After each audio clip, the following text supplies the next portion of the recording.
নমস্কাৰ, আজি হৈছে 18 মাৰ্চ। অসমৰ লগতে ভাৰতৰ বিভিন্ন প্ৰান্তৰ পৰা আজি সন্ধিয়াৰ কেইবাটাও খবৰ আহি পৰিছে। এই মুহূৰ্তত জনাইছোঁ আজিৰ প্ৰথমটো খবৰ। ৰাজনৈতিক প্ৰেক্ষাপটৰ এটি ডাঙৰ খবৰ। একগোট হৈছে দেশৰ কেইবাটাও মুছলমান সংগঠন আৰু ৰাজনৈতিক দল। চৰকাৰত থকা মুছলমান মন্ত্ৰী বিধায়কসকলো থিয় হৈছে এইবাৰ ৱাকফ বিধেয়কৰ বিৰুদ্ধে। এই মুহূৰ্তৰ খবৰ মই জনাই গৈছোঁ SB অসম মিডিয়াৰ সমূদৰ্শকক যে একগোট হৈছে দেশৰ কেইবাটাও মুছলমান সংগঠন আৰু ৰাজনৈতিক দলে। চৰকাৰত থকা মুছলমান মন্ত্ৰী বিধায়কসকলো থিয় হৈছে এইবাৰ ৱাকফ বিধেয়কৰ বিৰুদ্ধে। প্ৰতিবাদৰ পাছত পুনৰ হৈছে আলোচনা। প্ৰতিবাদৰ পাছতে এইবাৰ পুনৰ আলোচনাত বহিছে। শেষ উশাহলৈকে যুঁজ দিয়াৰ হুংকাৰ দেশৰ মুছলমান সংগঠনসমূহৰ। ৰোজা ৰাখিও লাখ লাখ মুছলমানে সাব্যস্ত কৰিলে মহা ধৰ্ণা।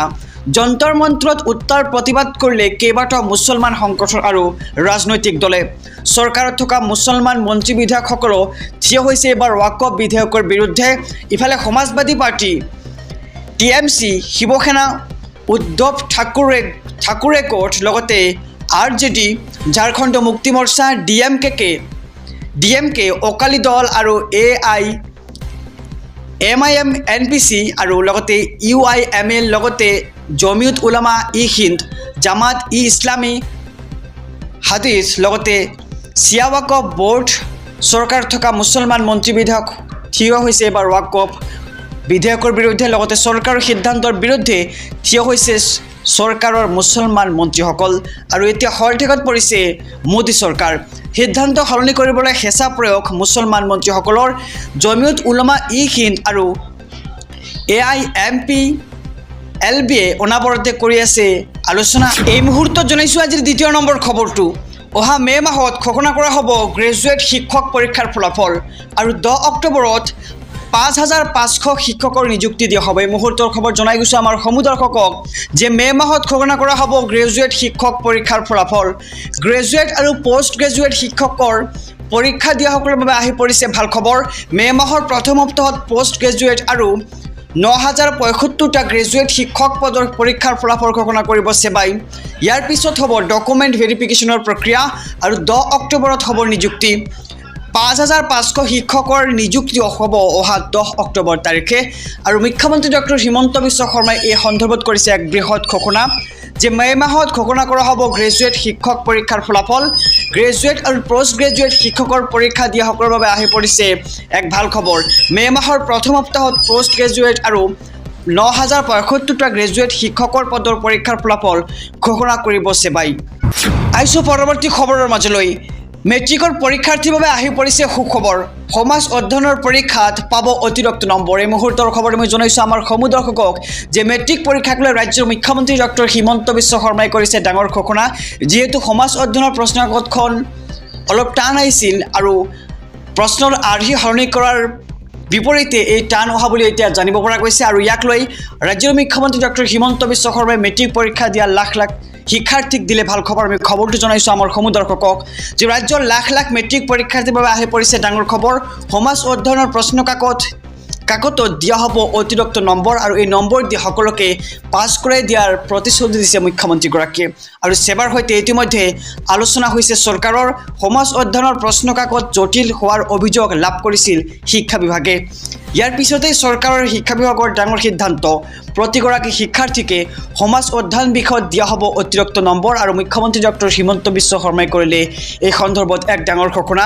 ৰাজ্যৰ লাখ লাখ মেট্ৰিক পৰীক্ষাৰ্থীৰ বাবে আহি পৰিছে ডাঙৰ খবৰ। ৰাজ্যৰ লাখ লাখ মেট্ৰিক পৰীক্ষাৰ্থীয়ে এতিয়া লাভ কৰিব সমাজ বিজ্ঞান বিষয়ত অতিৰিক্ত নম্বৰ আৰু সমাজ অধ্যয়নৰ প্ৰশ্নকাকতত দিয়া হ'ব অতিৰিক্ত নম্বৰ। ছেবাৰ সৈতে ইতিমধ্যে আলোচনা হৈছে চৰকাৰৰ। আহিছোঁ পৰৱৰ্তী খবৰৰ মাজলৈ। পঞ্চায়ত নিৰ্বাচনক লৈ আহি গ'ল ডাঙৰ খবৰ। এপ্ৰিলৰ প্ৰথম সপ্তাহতে জাৰি হ'ব অধিসূচনা। পঞ্চায়ত নিৰ্বাচনক লৈ ৰাজ্য চৰকাৰৰ ডাঙৰ ঘোষণা। এপ্ৰিলৰ প্ৰথম সপ্তাহতে অধিসূচনা জাৰি হোৱাৰ সম্ভাৱনা। সম্পূৰ্ণ হৈছে ইতিমধ্যে সকলো প্ৰস্তুতি।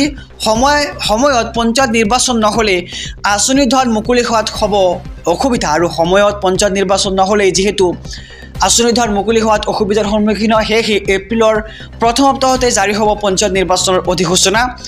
নিৰ্বাচনী আয়োগ সাজু হৈছে পঞ্চায়ত নিৰ্বাচনৰ বাবে আৰু পঞ্চায়ত নিৰ্বাচনক লৈ মন্ত্ৰী ৰঞ্জিত কুমাৰ দাসৰ ডাঙৰ ঘোষণা পঞ্চায়ত নিৰ্বাচনক লৈ সাজু হৈছে এতিয়া চৰকাৰ এপ্ৰিলৰ প্ৰথম সপ্তাহতে অধিসূচনা জাৰি হোৱাৰ সম্ভাৱনা আৰু সম্পূৰ্ণ হৈছে ইতিমধ্যে সকলো ধৰণৰ প্ৰস্তুতি সময়ত পঞ্চায়ত নিৰ্বাচন নহ'লে আঁচনি ধন মুকলি হোৱাত অসুবিধা হ'ব যাৰ বাবে এপ্ৰিলৰ প্ৰথম সপ্তাহতে জাৰি কৰা হ'ব পঞ্চায়ত নিৰ্বাচনৰ অধিসূচনা আৰু নিৰ্বাচনী আয়োগো সাজু হৈছে পঞ্চায়ত নিৰ্বাচনৰ বাবে অহা 1 এপ্ৰিলত প্ৰতিগৰাকী মহিলাই লাভ কৰিব 10,000 টকা সাজু কৰক নথিপত্ৰ হয় ঠিকেই শুনিছে ৰাজ্যৰ মুখ্যমন্ত্ৰী ডক্টৰ হিমন্ত বিশ্ব শৰ্মাই এই সন্দৰ্ভত কৰিছে ডাঙৰ ঘোষণা যে ৰাজ্যৰ লাখ লাখ মহিলাৰ বাবে ভাল খবৰ আহি পৰিব অহা 1 এপ্ৰিল তাৰিখে 1 এপ্ৰিলত আত্মসহায়ক গোটৰ মহিলাই লাভ কৰিব প্ৰথমটো কিস্তিৰ ধন আৰু 31 মাৰ্চত প্ৰকাশ পাব লাখপতি বাইদেউৰ চূড়ান্ত তালিকা তৃতীয় চতুৰ্থবৰ শ্ৰেণীৰ কৰ্মচাৰীৰ পৰিয়ালৰ ক্ষেত্ৰত ৰেহাই পাব মহিলাসকলে আৰু 31 মাৰ্চত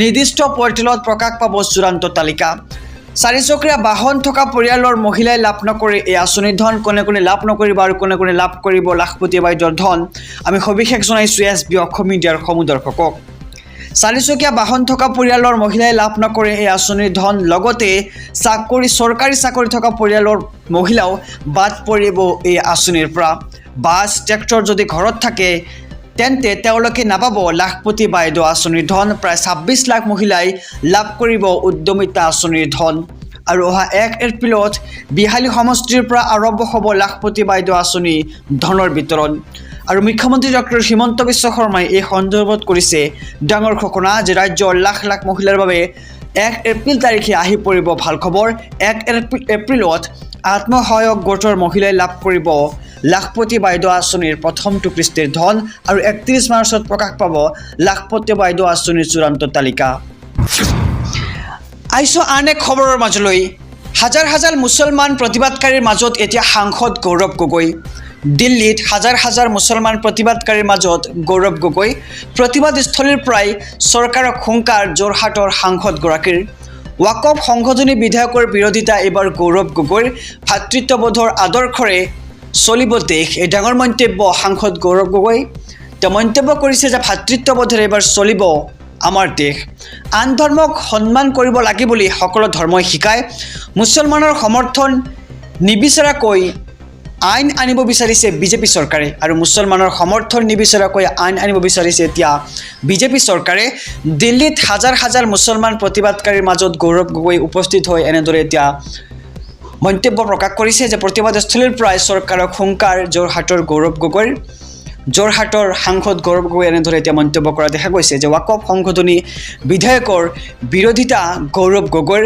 ভাতৃত্ববোধৰ আদৰ্শৰে চলিব দেশ আৰু এনেদৰে মন্তব্য কৰে সাংসদ গৌৰৱ গগৈয়ে 3,88,000 লোকে লাভ কৰিব ৰাজ সাহায্য 7টা নতুন নিয়মেৰে কৰিব লাগিব আবেদন চাই লওক সমগ্ৰ প্ৰক্ৰিয়া 3,78,000 লোকে লাভ কৰিব ৰাজ সাহায্য 7টা নতুন নিয়মেৰে কৰিব লাগিব আবেদন চাই লওক সমগ্ৰ প্ৰক্ৰিয়া আপুনি কেনেদৰে কি কৰিব লাগিব এই মুহূৰ্তৰ খবৰ জনাইছোঁ আমাৰ সমুদৰ্শকক যে বিশেষ 7টা পদ্ধতিৰে আপুনি যাব লাগিব চৰকাৰী পকী ঘৰৰ পৰা টকা পাব চৰকাৰৰ পৰা ৰাজ্যৰ চৰকাৰী ঘৰ নোপোৱা লাখ লাখ লোকৰ বাবে এই মুহূৰ্তত ডাঙৰ খবৰ আহি পৰিছে শীঘ্ৰে সাজু কৰক আপোনাৰ যাৱতীয় নথিপত্ৰসমূহ সাজু কৰক পেন কাৰ্ড আধাৰ কাৰ্ড ৰেচন কাৰ্ডৰ লগতে বেংক একাউণ্ট লগতে সাজু কৰক সক্ৰিয় এটা ফোন নম্বৰ আৰু ইনকাম চাৰ্টিফিকেটৰ লগতে ইত্যাদি যাৱতীয় নথিপত্ৰ নতুনকৈ 3,88,000 লোকে লাভ কৰিব চৰকাৰী ঘৰ চিন্তা আঁতৰাই 6টাকৈ বৃহৎ ঘোষণা দৰিদ্ৰ হিতাধিকাৰীসকলৰ বাবে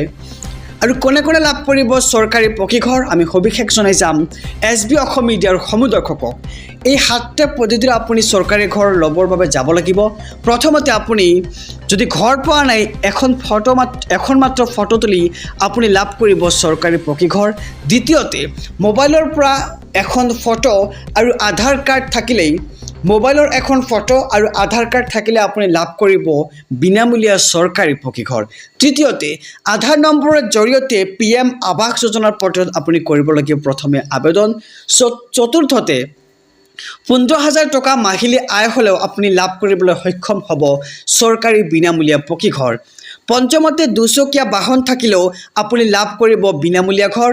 ষষ্ঠ নম্বৰত 5 একৰ পৰ্যন্ত মাটি থাকিলেও লাভ কৰিব বিনামূলীয়া ঘৰ। 7 নম্বৰত জিঅ' টেগিং কৰি থোৱা প্ৰতিটো দুখীয়া পৰিয়ালেই পাব চৰকাৰী পকী ঘৰ। আৰু 3,88,000 লোকে লাভ কৰিব এতিয়া চৰকাৰৰ পৰা ৰাজ সাহায্য। 7টা নতুন নিয়মেৰে আপুনি কৰিব লাগিব আবেদন, যি আমি সবিশেষ জনাইছোঁ আজিৰ এই সৰু ভিডিঅ'খনৰ যোগেদি।